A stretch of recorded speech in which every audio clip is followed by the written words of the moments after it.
Sige, maayo gid kap no kay even Sunday, mayara gyapon sang oras si kapitan no. Kag ginatagan kita niya sa iyang nga time.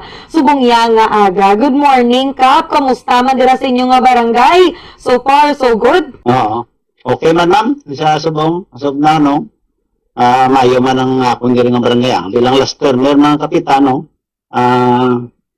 So ginata imo tagyapon ang aton nga masarangan no. Ginapasiguro gyapon ang aton serbisyo yara gyapon sa aton mga pumuluyo.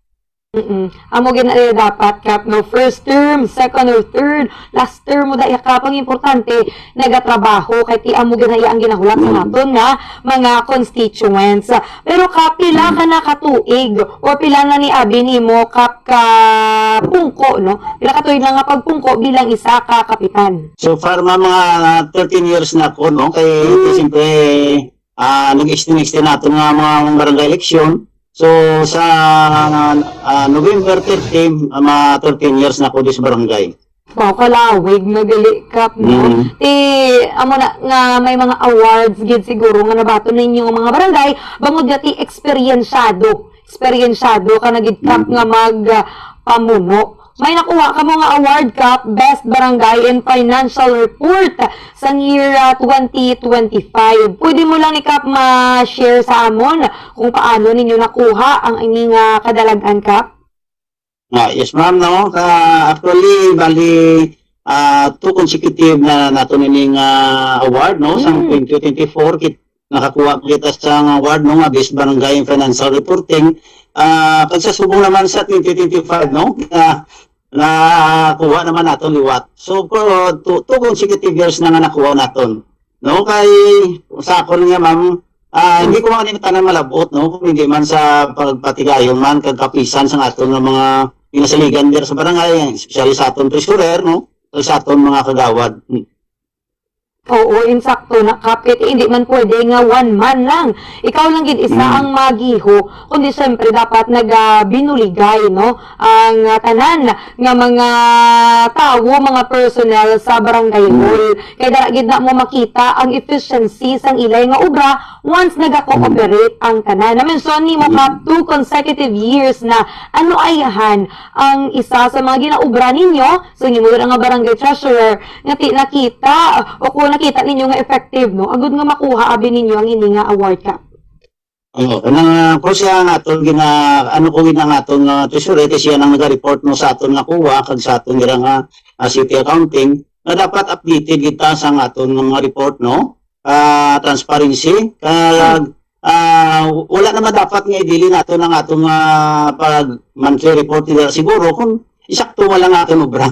Wala na dapat hilot-hiloton pa. Singko, that's why nga na pressure ko na sila. Nga dapat singko yan, hindi na ta magpa special mention to nga kita wala naga-comply sa mga reporting aton every month dito sa kuwa.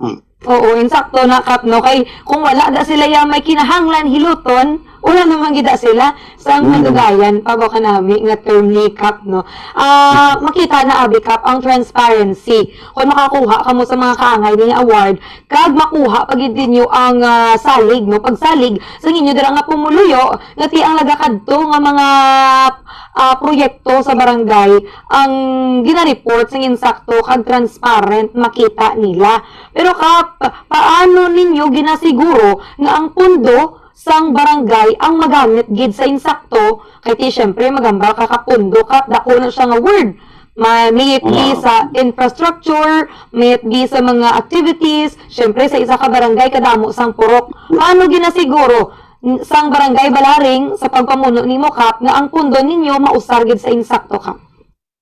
Pero sa aton nga miyara kita mga antes natin usaron natin nga pundo no miyara kita nga EIP no nga ginahimo nga plano no ang annual investment plan naton nga hindi natin pwede mo usar ang pundo sa barangay kung wala na sulod sa aton nga programa no.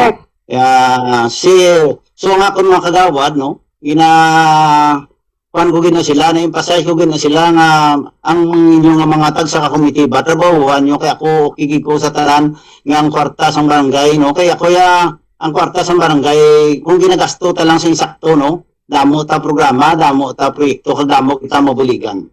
Oo, insakto gid na kap. Dapat may ara na gid sila ya sang plano antes wa man mag-approve sang budget para ti syempre hindi man maayawan dira ang barangay treasurer, especially sa pag-obra dira sa mga financial reports. Kaya ti importante ginayakap basta gani financial. Kaya ti amo nang nagapagiyo sa barangay, amo nang nagapaumuad sang barangay.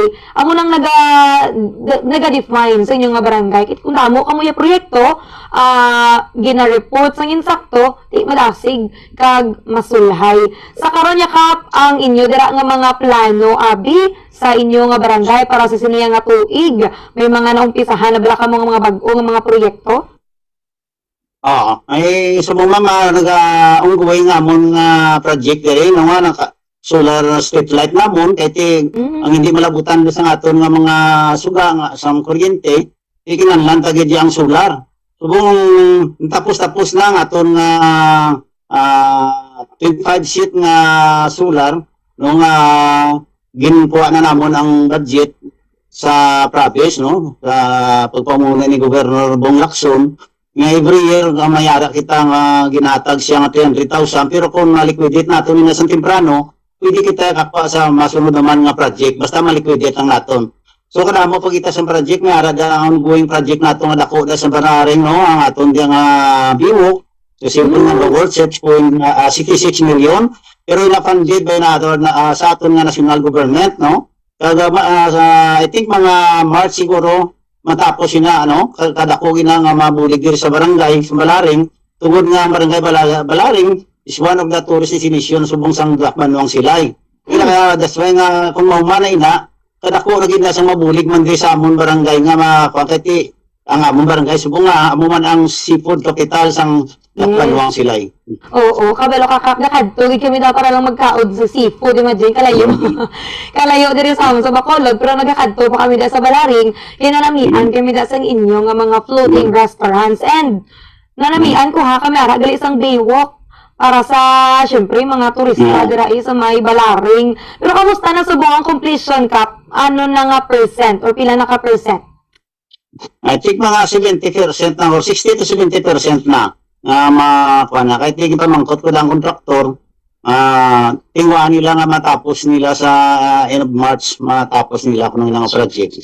Wow, kanami. Dako ginakap nga bulig sa inyo nga barangay. Iti syempre sa Silay City, no? Kaya ti makaboost gid na sa turismo. Pero sa inyo dayakap sa may barangay Balaring, paano ninyo gina-preserve, no, ang culture dira sa barangay Balaring? And of course, paano dira ninyo ginapanami pagid ang inyo nga barangay agud mas kadtuon dayuon pagid sang mga turista kap? Oo. Ang nangyari naman kita dira isa man ka ginadayo sa aton nga mga bisita, no. Nangyari kita may mangrove na naton dira, no, yang barangay Balaring Mangrove Planters Association nga muna sa hidden treasure man amon sa barangay Balaring nga ginadayo kan sa aton nga mga bisita, no. Damo dira ang aton dira almost mga 25 hectares nga mangrove nga area sa barangay Balaring. Nami ba no? Kahit siyempre, basta gani kinakadtuan ng inyong nga area, mas damo ang ma-generate ninyo nga income, mas dako pagid or damo pagid nga proyekto ang inyo nga ma-implement sa inyo nga barangay. Mayo gina kay duga usbong ang turismo sa barangay Balaring, kag siyempre sa pagpamuno nimo kap mas nagasanyog pagid, no, kung ano dira sa karon ng inyo nga sitwasyon.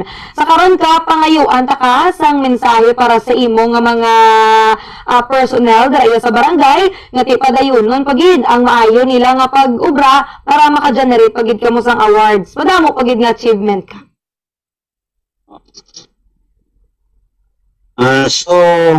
Kung na ginapangkoy sa akong mga kagabad nga, simple ginbutang kita dahil may mandate kita sa tao, kaging pili kita sa tao, dapat servisyohan natin sila, no? Ang atong tagsya kakagabad, gina-pressure ko nga magtrabaho sa ilang mga komite, bakit hindi ko man masarangan kung ako, unang mo. So, bilang executive, go-overseen ako sa ilang mga obra, no, kung may mga problema, dira, ginambalan ko na sila. No, nga, mo sila sa mga programa, kaya kuya, imuha na nila yung resolusyon, kag mga nuda, kag iduso na sa sesyonan niya, tingwaan ta na iya nga basta para lang sa tao mapasari na sa amon sa sesyon namon. Actually, amo gid ang insakto bilang executive, ikaw lang gid nga look over, sila lang gid na iya ang magiho. So kung may ma-identify ka nga sa lakap, amo na lang gid na ang imo dira nga pagpuna. Pero kanami no, kahit wala ka ginapabayaan sa imong mga kagawad, nagabuligay. Kaya mo gid man na ang dako abi nga role cap no, magbinuligay, mag-cooperate. Kay ti once gani nagaugyon ang tanan, madamo na no sang maubra nga mga proyekto. Kap ngayon, tama kasang mensahe para sa mga taga-barangay Balaring. Okay, una sa tanan, no, sa mga pinalangga ng mga pumuluyo sa barangay Balaring, una sa tanan, ginapasalamatan ko gid, no, ang paghatag yung sakon sa pagsalig sa sunod sa 13 anyos, no, siguro nga ngaging butang yung kada, no, isang nga may kabudlayan manina nga trabaho, no, hindi nila lahawg ang manginamay ka sa barangay, no? Muna ganing ambal ko sa iban, hindi nila lahawg ang posisyon. Takay kita ang pinaka-frontliner, des dalong daw grassroots, kita atubang sa tanan ng mga problema sa mga tao. So, sa akon nga tatlo ka termino, nagpasalamatan ko yung pumuloy ko sa paghatag nila tsansa sa akon, nga makaservisyo nga, kag hindi na ko may perfecto nila nga amay dito sa barangay Balaring, to. Pero ginhimo ko man ang masarangan ko. That's why nga natapos taguro ang atong termino dira sa barangay, no? Kag course ang aton nga mga pumuluyo, ginayo ko gid na, no? Buligan tang atong barangay, no? Kag baluon man ang aton nga barangay. Kita mo barangay assembly, ginapabalo ko gina sa mga pumuluyo. Nga may barangay assembly kita tiyo na para nga mangin kabahin ka mo kung may mga mapalamang kutanon, especially sa aton nga budget mo, amo gid ang pinaka-importante. Dapat maging kabahin ka mo sa aton barangay.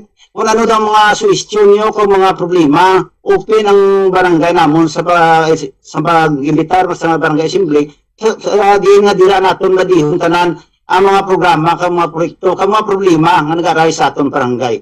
So, ang isa lang nga mambal ko, ang ginambal ko sa panguluyo ko, na barangay we cannot do it alone nga. Kung hindi, pagi sa ilang kooperasyon kapag bulig sa barangay, no? Pila lang kabilang ko personel natin sa barangay, ang atong mga kagawad, no? May kapaltahan din man nakisa ka may kakulangan, no? Pero ginapangayuhan na sa presensya na hindi man tamang imperfecto kaysa. Pero sa ginapresyon ko din ng mga kagawad ko nga may chimpo lang, libutan yung atong barangay kay kung anong mga problema ni dira. Kaya, of course, napasalamatan man ako, no? Akon nga mga chairman kag mga women's nga mo man ang ginasaligan ko nga sa tagsa kapuro nga kung ano mga problema sila na nagko-coordinate sa barangay para nga magpabalo kung anong tagsa ka problema sa tagsa kapuro. So bilang last terminal nga kapitan, madamo niyo salamat sa inyo, no? Kabay pa nga sa masunod, no? Ang mabulos sa aton mapili kita sa dapat nga mga pungko dira nga mapadayon ng atong mga programa kag proyekto no nga masaligan naton. Kay hindi niya lawlaw ang barangay, no? Sa ako na nga ginaano gid, especially nga subong nakakuha kita sa mga award, no? Hindi man ginadrawing ang award sa ginatal sa aton kay pertini ka stricto sa valuation sini, no? Ginakantuhan kita diri sa barangay, ginatagi sa isang mga budget, no? Mga aton dira mga facilities nga ara sa sulod barangay, ginaigid gina sa paglantaw. Budlay na ang balgay nimo kay na ma'am. Nga kabunay sini ko aon nga award sa kadamo nga mga barangay bla sa aton sa Bilongan Negros, no? 601 kita barangay sa Bilongan Negros. Nga nagapasalamat man ako, no? Nga mangin isaman na ako dira. Nakibot man ko gani nga nakakuha ko kita sa award. Amo na guro kong ginatrabaho talagang nga nagakadapat sa aton nga barangay. Karami kay Kap siyempre Kap, agree ko daw sa hambal nimo nga kung wala sang bulig gikan sa pumuluyo, ti mabudlayan gid ang barangay nga maglukdo, no? Sang pila ka bilog nga tawo dira sa inyo ya nga barangay. Kap, congratulations gid sa imo nga mga kagawad, sa barangay treasurer, secretary, tanan-tanan dira nga mga personal sa barangay. Kag siyempre pumuluyo sang barangay Balaring, sa city government man isang Silay, kag sa province sang Negros Occidental. Congratulations sa inyo nga tanan. Nakita ang inyo nga effort amo na nga consecutive duwa ka tuig nga kamo ang nakabaton sang sini nga award. Makita na ipatasunod kap sa mga masunod pagid ninyo nga mga awards kag ti magpadayon lang sa pagtrabaho kag pag-ubra dira sang maayo nga mga bulaton para sa inyo barangay. Madamo gid nga salamat kap. May gusto ka i-greet, i-shout out dira nga mga friends nimo or family nimo kap. Oo, kasi sa akong guro nga pamilya, no, kinapanduid ang support nila sa akong permi, no, nag-offer sa akong gid nga mga barangay council, no, happy trip na lang sa seminar yung sa Bohol, no, naglakat sila kay nga, parang palakat ko sila tanan, no, ako nang pamilya nang ko, di kay mayara man tanga masunod pa man nga mga, parang laso na lang ko, enjoy lang ako muna, no, kag sa tanan-tanan, nagapamati sa aton nga, sa sikat naton nga programa sa Bumbo Radio. Madamo yung salamat sa pag-atag yung man sa akong sang tsansa, no? Nakikubahin man ko ang interview naman ng sa inyong programa. Madamo yung salamat, no? And God bless. Yes. Thank you so much, Kap Remy Roldan, ang punong barangay sa Barangay Balaring, Silay City. Congratulations. God bless. Kag padayon lang sa pagtrabaho.